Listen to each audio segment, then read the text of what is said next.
Welcome to the MamasteFit Podcast, Birth Story Fridays. Today we have Rebecca, who is sharing her unmedicated hospital birth, where she had a trisomy 21 diagnosis after having genetic screening and then diagnostic testing done. Trisomy 21 is more commonly known as Down syndrome, and listen to how she navigates not just having that high-risk pregnancy due to her diagnosis, but also finding a supportive provider who would support all of her birthing desires. Welcome to the MamasteFit Podcast. This is Gina, perinatal fitness trainer and birth doula. And this is Roxanne, labor and delivery nurse and student midwife. And this is the MamasteFit Podcast, where we empower you on your prenatal fitness, birth, and postpartum return to fitness journey. Our podcast shares how to move throughout your pregnancy to stay strong and comfortable. Pain is not a requirement of pregnancy. Understand the science of birth and how to approach recovery after birth. We share our personal experiences as mothers navigating the stage of lives, plus our professional expertise as birth workers and fitness professionals. Our goal is to help you feel confident as you navigate the perinatal timeframe for an empowering pregnancy, positive birth, and postpartum journey. We are glad to have you with us on this journey and that you've chosen us to support you.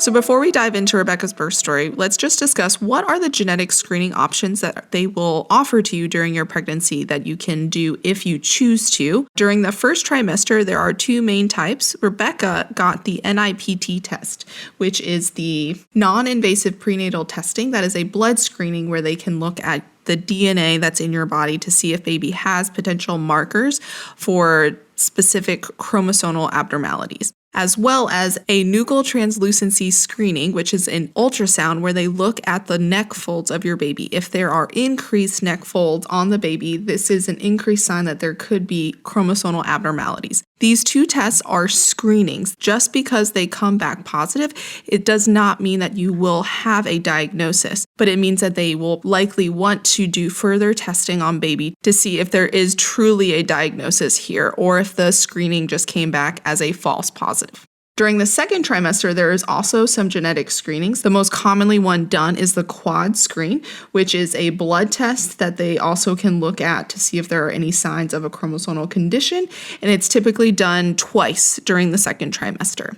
They'll also be doing that anatomy scan where they're also looking for potential markers that there could be chromosomal abnormalities as well during that anatomy scan that potentially needs to go towards more diagnostic testing again, because those two tests, the quad screen and your anatomy scan, are just screening, and you may need to do more diagnostic testing afterwards. It is important to know whether or not your insurance may not cover all genetic screenings for baby.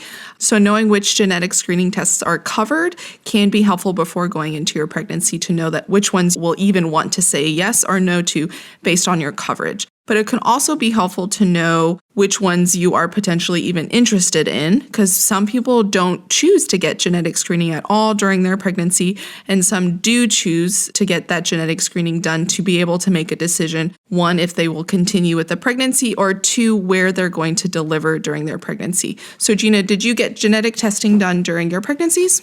So during my first pregnancy in the third trimester, I was offered a more intense genetic screening test because my baby was potentially measuring small, and they said that sometimes measuring really small could be linked to a genetic disorder. But the test was not covered by my insurance, so then I decided to have a more in-depth conversation with the provider on the benefits of taking this test and why they would recommend me taking it. So the first thing that they said is it can help you make a decision about your pregnancy. Like, how do you want your prenatal care to continue? And then two, it can help you choose the best birth location for you. So if baby does need a lot of support after birth, like you're anticipating a big NICU stay or they need some immediate surgeries, you can ensure that the specialist that your baby needs is there at their birth or readily available, or you're in a facility that can support the high needs of that baby. And so if I knew that my baby was going to need a lot of support after birth, like I'm not going to give birth at home, for example. Like I'm going to ensure that I'm in a facility that has the level of care to meet the needs of my baby.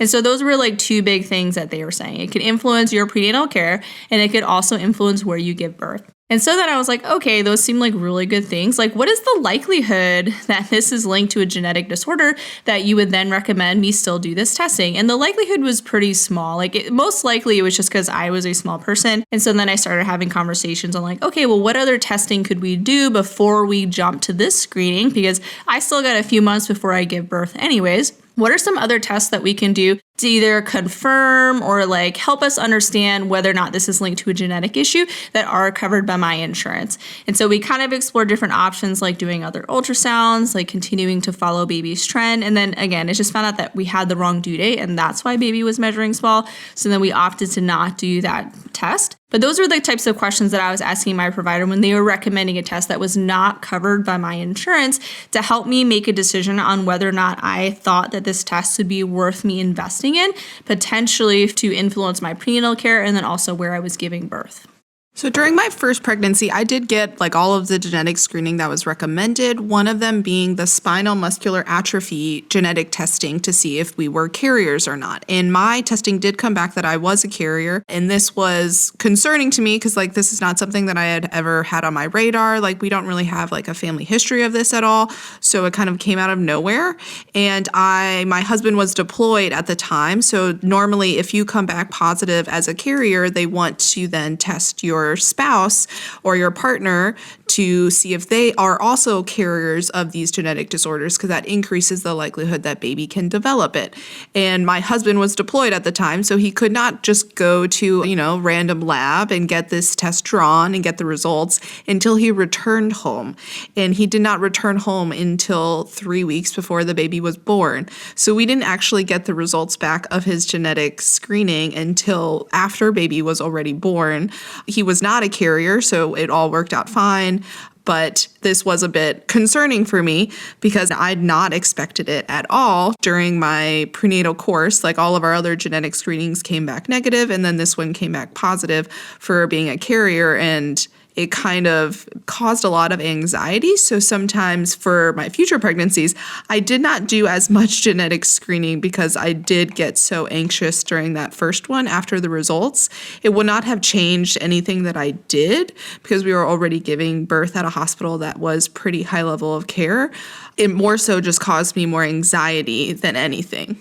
And so during your pregnancy, you can be offered a lot of different genetic screenings. Some may be included with your insurance, some may not. And so having the conversation with your provider on the benefits of a genetic screening, whether or not it's included with your insurance would be good questions. How would it influence your care depending on the results of the test? Do you care that it would influence your care at all?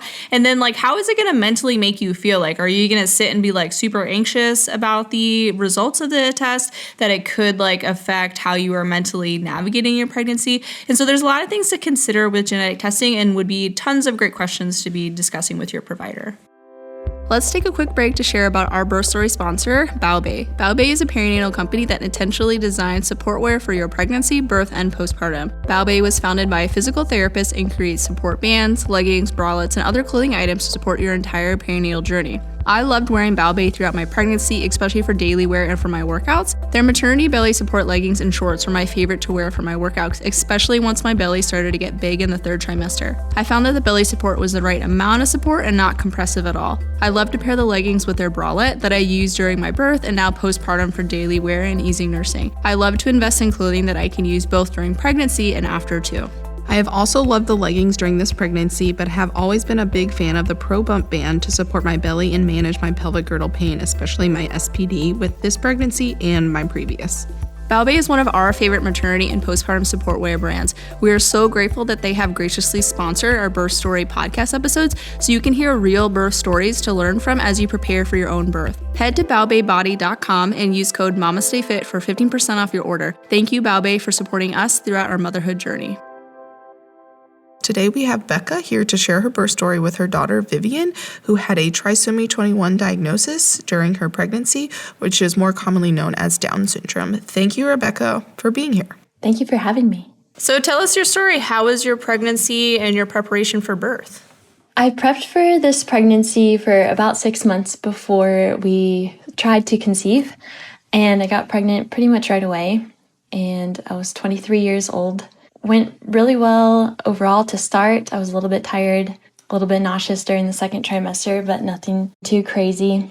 But what's significant is that at 12 weeks, we opted to do the NIPT prenatal testing, specifically because we wanted to find out the gender early.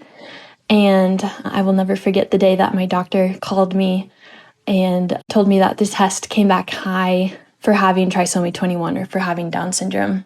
When he said hi, I was like, what do you mean by hi? But I guess there's a 95% chance that my baby was going to have Down syndrome. So that was definitely a life-changing call, but also changed the trajectory of how I was planning to give birth. So after we had the diagnosis, I wasn't able to give birth in a birth center anymore and had to transfer to a hospital. So it changed my plans a little bit as I tried to navigate how I was going to do that. And I really wanted to have a natural birth if possible. It really kind of shattered my expectations of what it could look like, but I had to rebuild and try to figure out what I could do even still with the diagnosis and with the high risk things that can be associated with trisomy 21. Every situation is different, and so we were monitored for it throughout, but I was still hopeful that I could have the birth that I was hoping for from the beginning. So how did your plans change with your prenatal diagnosis of trisomy 21? And can you explain to our listeners what that is? Down syndrome, or trisomy 21, is named after the person who discovered it. His last name was Down. And it's a genetic chromosomal disorder where a person has an extra copy of the 21st chromosome. And it occurs at the moment of conception and happens in 1 in 700 people. And there are a variety of physical and developmental disabilities that occur, but it varies person to person. Were there any specific complications during your pregnancy that your provider was concerned about with this diagnosis? So after we had the test come back as high, I had additional ultrasounds with the perinatologist, and they checked for 11 different markers of Down syndrome, which can kind of confirm without doing an invasive study the diagnosis. So they monitored me that way and saw there were some soft markers, but nothing that would put me or the baby at risk. But then by 28 weeks, I was showing signs of polyhydramnios, excess amniotic fluid. And so I was continued to be monitored for that throughout the rest of my pregnancy. So tell us about the end of your pregnancy. I continued to feel really good through the end of my pregnancy, but emotionally it became very taxing to go to the appointments and just to check up on baby. More information was not settling, created more worry for me. But I was being seen by the perinatologist every 6 to 8 weeks, and then on top of my regular OB appointments. And my blood pressure at home was always normal. I checked it a couple times a day, but whenever I would go into the office, I would get really nervous and it would shoot up. And so towards the end, they were, in addition to monitoring the polyhydramnios, they were toying around with the idea of watching me for preeclampsia. And because of the size that baby was measuring, they were interested in doing an induction at 38 or 39 weeks because of those factors and the increased risk of stillbirth with trisomy 21. But I really wanted to avoid that intervention if possible. And so I'm very thankful that at 37 and 3, my water broke at home on my own. So tell us your birth story. How was your birth? So I woke to a trickle of water, and I thought to myself that I really didn't think I peed. So I went to check, and I continued to leak a little bit. It was about midnight, and so I just thought, okay, I will finish packing my bag for the hospital, and then I'm going to go rest. Because I did have a doula who had trained us a little bit on how we wanted to proceed, and she had recommended that I rest as much as I can during early labor, and I knew that it could be a long time. So I continued to rest, and at about 3 a.m., couldn't do it anymore. It was too uncomfortable, so I got up and just labored on my couch a little bit and continued to feel contractions, but knew that I just wanted to be at home as long as I could. Then I had a very big gush of water, and by then I needed my husband's help to help me clean up, and I was getting more uncomfortable. And so I labored on the toilet for a while, and then he encouraged me to lay down again and to just relax and breathe through the contractions. And then by then, my doula had come to our house and was just observing the situation.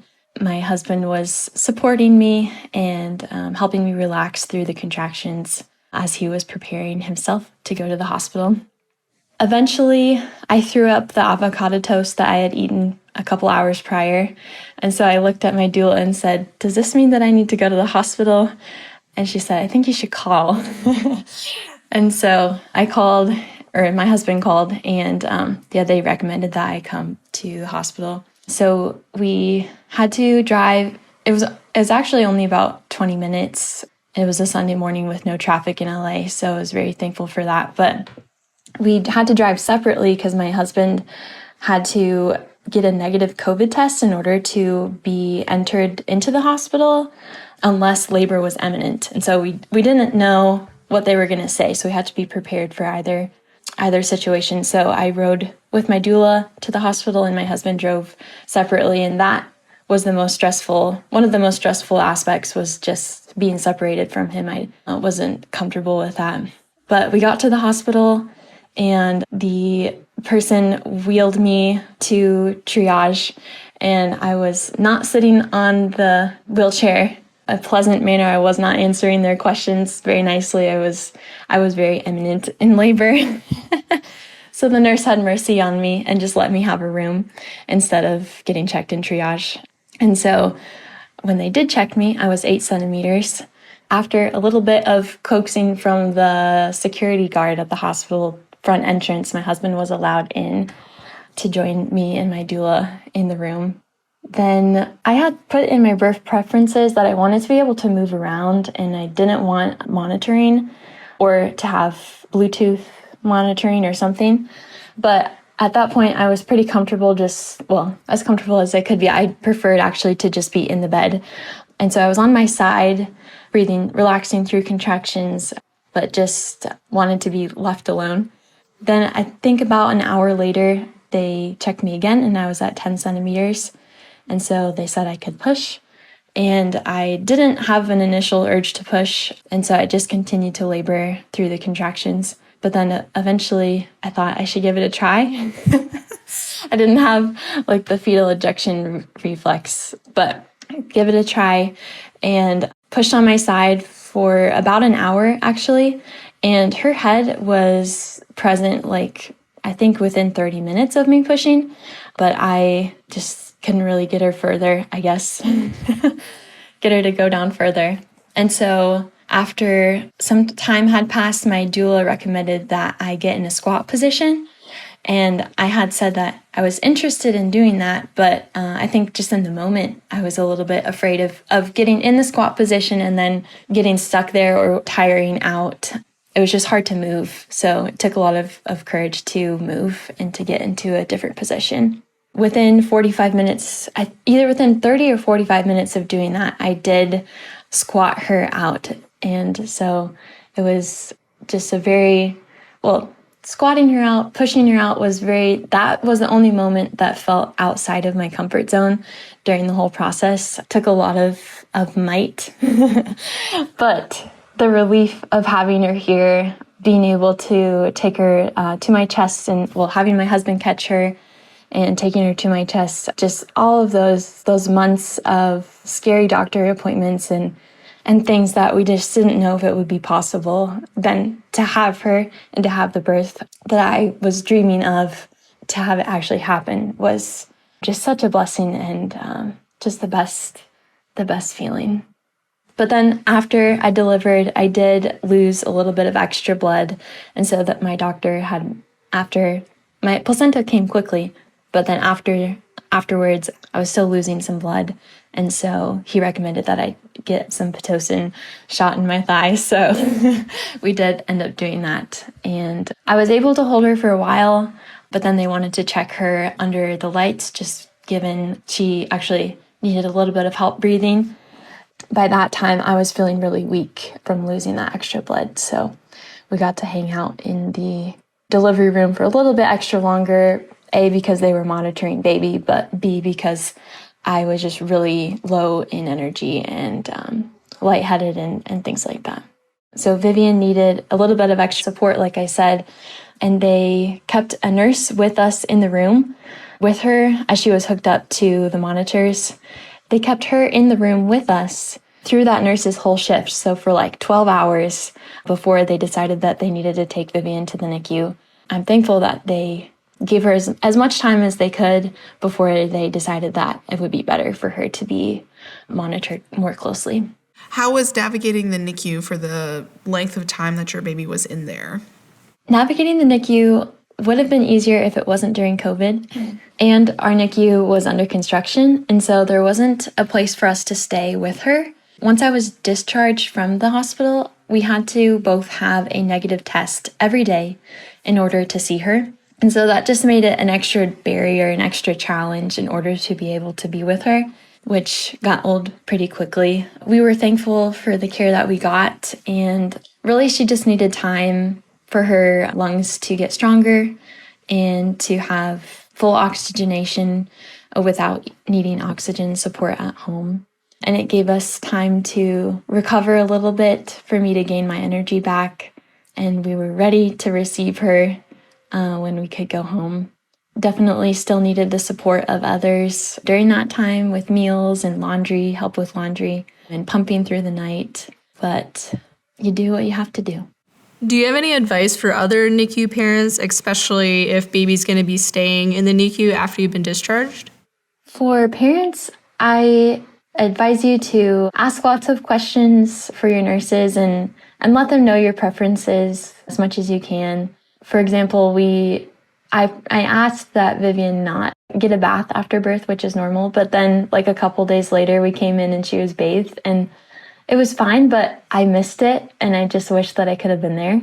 So letting them know your preferences, and hopefully they can help you out. But if you're supporting someone that you know who has a baby in the NICU, definitely meals are helpful or things like that. But even something like fresh flowers to be delivered to their house, not the hospital because you can't have flowers at the hospital, but when you're at home and you're there without your baby, it just is helpful to have something beautiful to look at. I also recommend either cafeteria gift cards or coffee gift cards, because chances are you're probably tired and need a pick-me-up. I do love the flower idea. I said that last time, but I do love the flower idea because going home, like, is supposed to be this like exciting moment. You're bringing your baby home to like where you're gonna raise them, and when you don't get to go home with your baby because your baby's in the NICU, sometimes it can be really sad. So having flowers there, that is something to like see, that's beautiful, to like help uplift the mood a little bit. I feel like that's really, really nice. What are things that you feel like contributed towards a positive experience for both your pregnancy and your birth? So my number one recommendation is to have a provider that you can trust and bring all of your questions to. Even with the diagnosis, I feel like it can be challenging to have a positive either, prenatal experience or birth experience. I've never actually personally heard a positive birth experience with having a prenatal diagnosis of Down syndrome, which is why I want to share my story, because it was overall, especially the birth, was a positive experience. It's an emotional roller coaster. Being pregnant in general is an emotional roller coaster, and having scary unknowns of a diagnosis can feel really, there's just so many more unknowns perhaps, or at least it feels like it, because you're getting maybe a list of what your child will be like, whereas in most experience, you get your child and you figure them out from there. You don't get a list of the challenges you're going to expect in parenthood. So that makes it a little bit different, where you might have to like prematurely grieve what you thought your birth and parenting experience might be like. But that doesn't mean that it is a bad thing. It's just different and not the normal experience. You will learn from it and you will grow from it.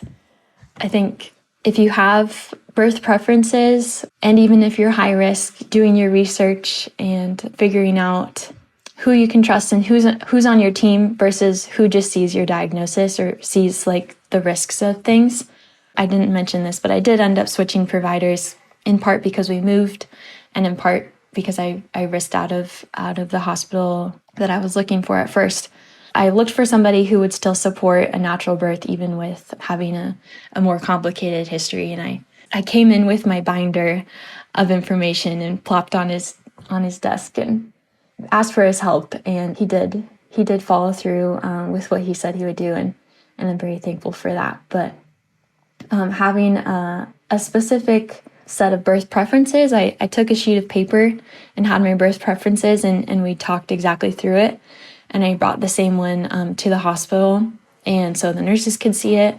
Even at the top, it said, known trisomy 21 diagnosis, please be positive, and had my birth preferences. And I think that also helped contribute to a positive experience, as well as having my husband who knew exactly what I wanted and having the doula who knew exactly what I wanted. What advice do you have for others that may be in a similar situation as you, either navigating a diagnosis during pregnancy, preparing for their birth, or maybe they've already had their baby and they're starting the journey of parenthood? I would recommend that you do your research, but also, be careful who you're getting your research from or who is speaking into that experience. When you Google something scary, it's not usually the best place to go for information. I found a lot of joy in looking at accounts on Instagram from other families who had gone through something similar. But I would just recommend that if you have specific preferences, that you see if it can be possible to be done with people who can support you through it. Lord willing, you will get to your end of your pregnancy and you will meet your baby and you will learn about them and all that they have to offer to the world, and it'll be worth it even when it's scary and even when it's hard. Thank you, Becca, so much for sharing your birth story and giving all of our listeners some wonderful advice. We really appreciate you taking the time to share with us. Thank you for having me. The MamasteFit Podcast Birth Story Friday episodes are sponsored by Balbe, a perinatal clothing company that supports your pregnancy, birth, and beyond with their expertly curated support wear garments. Use code MamasteFit for 15% off your order.